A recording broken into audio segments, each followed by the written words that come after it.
Hey guys, Spiritual Path Seeker here with some manganese ore from the Baltimore steel production and a Rockhounder's Lament.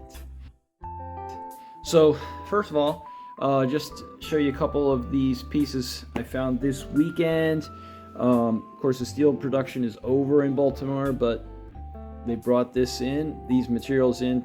This is probably from, well, possibly from Africa somewhere, but you can see this is called romanticite, and it's botryoidal. That means it's bubbly, basically. So as you can see with romanticite, what you end up with is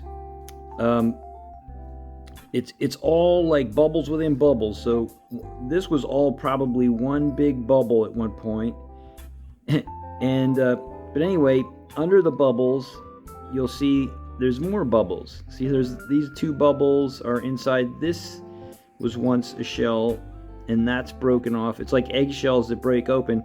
And when the eggshell breaks open, there's more eggshells, and it just keeps getting smaller and smaller. I'll show you in just a minute. Okay, now I'll just go into, I just found this empty shell of a bubble. So that is cool. That way you can see what it's like. So that, say, is an outer layer that fell off, and it probably exposed another bubble, maybe a bubble like this one that has also fallen off of one of these rocks so long ago. Let's say before all that happened, maybe you had a bubble inside the bubble like that, right? Also, I want to just show you this specimen I found. These are much larger bubbles, right? So here's that one I showed earlier, the little pea-sized guy, or compared to those guys. Okay, guys, here's my lament.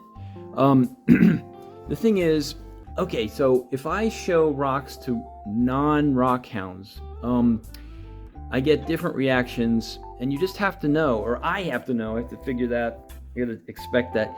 I have to realize these folks are not rock people.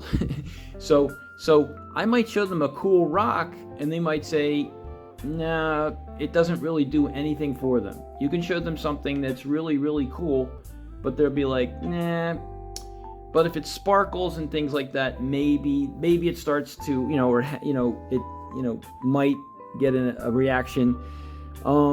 Okay, or if it's made into, of course, a ring or jewelry or something like that, then even non-rock people are into it. But if you just show a regular, like, interesting rock to a non-rock person, it might not get a reaction. Okay, and then the other thing is, though, if you show them a cool rock, they might say it's not real. For example, if you show them a cool fossil, they'll be like, are you sure that's just concrete and that shell got stuck in the concrete? Or like, for example, of this romanticite, I showed it to some non-rockhounds, and they're like, are you sure that's not, like, made by humans? Like, somehow it's not, like, somehow the result of production or something like that. And so just be ready. I got to remind that's to myself. I've just got to be ready. I show something, I'm excited, and I can either get a reaction of, like, yeah, or I can get a reaction of, it's not real. Or, but sometimes people are like, that's cool. And that's the reaction we hope for, but we might not get it. But that's why I do this whole channel, is really to get people excited about rocks. That's what I'm hoping to do.